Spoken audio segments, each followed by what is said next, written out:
ओम नमो भगवते वासुदेवाय। जय श्री हरि। प्रिय भक्तों, जब जब मन अशांत होता है, जब जब जीवन में अभाव और संघर्ष बढ़ता है, तब तब भगवान श्री विष्णु अपने भक्तों को एक विशेष अवसर देते हैं और वही अवसर कहलाता है एकादशी। आज हम आपको सुनाने जा रहे हैं माघ मास के कृष्ण पक्ष में आने वाली सटतिला एकादशी की पावन कथा। यह एक ऐसी कथा है जो केवल सुनने के लिए नहीं बल्कि समझने और जीवन में उतारने के लिए है। कहा जाता है इस एकादशी पर भगवान वैकुंठ से भक्तों की भावना परखने आते हैं, ना कि उनके धन पर। कथा प्रारंभ होती है। बहुत समय पहले काशी नगरी में एक साधारण सा लकड़हारा रहता था। जीवन कठिन था पर मन में विश्वास था। हर सुबह जंगल जाना, लकड़ी काटना और शाम को बाजार में उसे बेचने की कोशिश करना, यही उसकी दिनचर्या थी। कई बार लकड़ी बिक जाती तो कई बार नहीं भी, और जब नहीं बिकती तो वह अपने बच्चे को चुपचाप सुला देता। लेकिन प्रिय भक्तों, उसने कभी भगवान से शिकायत नहीं की। एक दिन वह लकड़ी लेकर नगर की ओर जा रहा था। तभी एक धनी सेठ ने उसकी सारी लकड़ियां एक साथ खरीद ली। लकड़हारा प्रसन्न हुआ, लकड़ी सेठ के घर पहुंचा दी। वहां उसने देखा घर में तिल, दीपक, फूल और पूजा की विशेष तैयारी हो रही थी। लकड़हारे ने सहज भाव से पूछा, सेठ जी, आज आपके घर में इतनी तैयारी क्यों है? सेठ ने मुस्कुराकर कहा, कल सटतिला एकादशी है, आज उसकी तैयारी चल रही है। प्रिय भक्तों, यही वह क्षण था जब उस गरीब लकड़हारे का जीवन बदलने वाला था, क्योंकि कभी कभी एक सही बात सही समय पर सुन लेना भाग्य बदल देता है। एकादशी केवल एक तिथि नहीं, यह भगवान श्री विष्णु की भक्तों को दी गई एक विशेष कृपा होती है। सेठ ने उसे बताया, यह व्रत करने से दरिद्रता दूर होती है और जीवन में सुख समृद्धि आती है। लकड़हारे ने घर जाकर अपनी पत्नी को सब बताया। दोनों ने मिलकर सटतिला एकादशी का व्रत किया और अपनी सामर्थ्य के अनुसार तिल का दान किया। कहा जाता है कि 1 वर्ष तक श्रद्धा से यह व्रत करने के फल स्वरूप वही लकड़हारा आगे चलकर काशी का प्रतिष्ठित सेठ बन गया। मान्यता है कि एक ब्राह्मणी नियमित पूजा पाठ तो करती थी, लेकिन कभी दान नहीं करती थी। भगवान विष्णु उनकी भक्ति से प्रसन्न तो थे, लेकिन चाहते थे कि वह दान का महत्व भी समझे। एक दिन भगवान स्वयं भिक्षुक बनकर उसके घर पहुंचे। जब उन्होंने भिक्षा मांगी तो ब्राह्मणी ने अन्न के स्थान पर एक ठेला दे दिया। कुछ समय बाद उसे वैकुंठ लोक की प्राप्ति हुई, लेकिन वहां उसे भोजन नहीं मिला। तब भगवान विष्णु ने कहा, तुम पूजा करती रही पर दान नहीं किया, अब तुम सटतिला एकादशी का व्रत करो और तिल का दान करो। ब्राह्मणी ने वैसा ही किया और भगवान की कृपा से उनके सभी दोष दूर हो गए। प्रिय भक्तों, सटतिला एकादशी की पूजा बहुत सरल है। प्रातः स्नान करें, भगवान श्री विष्णु की पूजा करें, तिल से बनी वस्तुओं का भोग लगाएं, तुलसी दल अर्पित करें, अपनी क्षमता अनुसार तिल, अन्न या वस्त्र का दान करें। याद रखिए, दान मात्र से नहीं, भावना से फल देता है। एक तिल के 6 प्रकार के प्रयोग के कारण ही इसे सटतिला एकादशी कहा जाता है। जो भक्त श्रद्धा, नियम और भक्ति भाव से इस व्रत को करता है, उसके जीवन से दुख, भय, पाप और कष्ट स्वतः दूर हो जाते हैं। आइए इस दिव्य कथा का शुभारंभ करते हैं।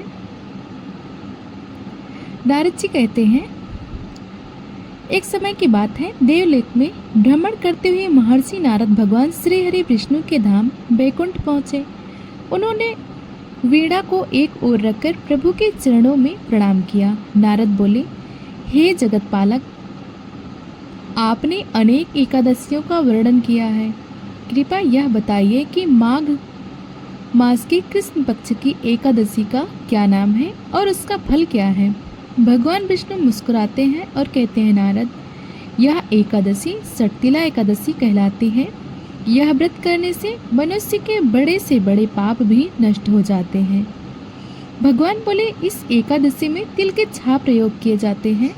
तिल से स्नान, तिल का उपटन, तिल का हवन, तिल का दान, तिल का भोजन, तिल का जल अर्पण।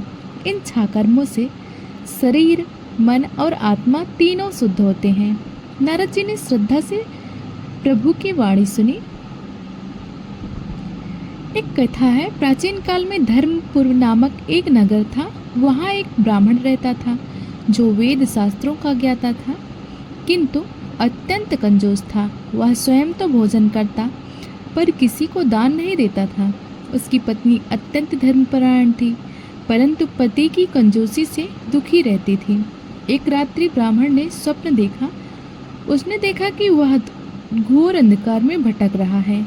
चारों ओर पीड़ा और करुणा का वातावरण था।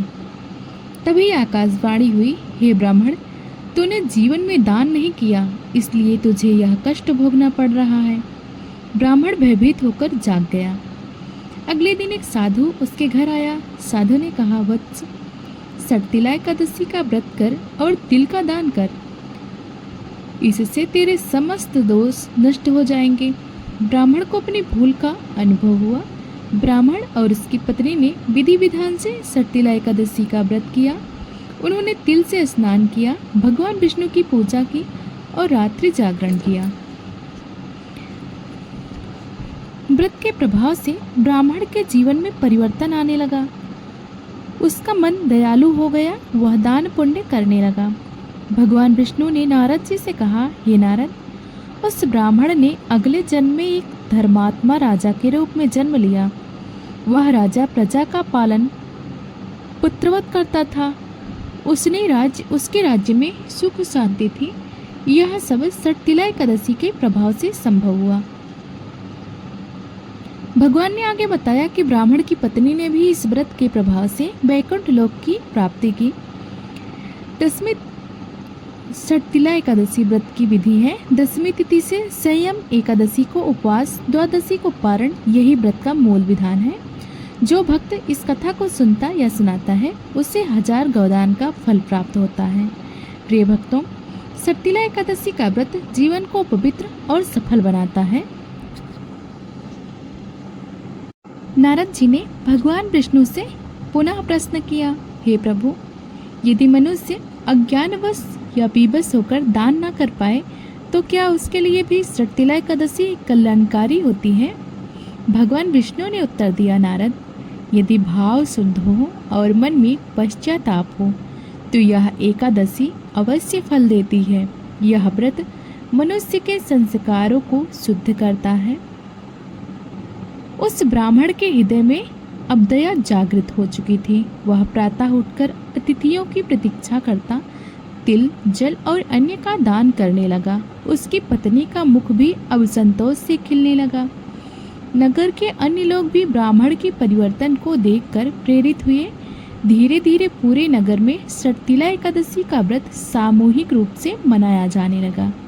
मंदिरों में हरि नाम संकीर्तन गूंजने लगा। देवलोक में देवताओं ने देखा कि पृथ्वी पर धर्म की वृद्धि हो रही है। इंद्र, वरुण और अग्निदेव ने भगवान विष्णु की स्तुति की और कहा कि सटतिला एकादशी का प्रभाव लोकों में फैल गया है। भगवान विष्णु बोले, नारद, जो व्यक्ति सटतिला एकादशी का व्रत करता है उसके पितर भी तृप्त होते हैं। उन्हें स्वर्गलोक में उत्तम स्थान प्राप्त होता है। व्रत में की गई छोटी सी भी भूल और उसका समाधान। भगवान विष्णु बोले, एक भक्त ने अनजाने में व्रत के नियमों में त्रुटि कर दी।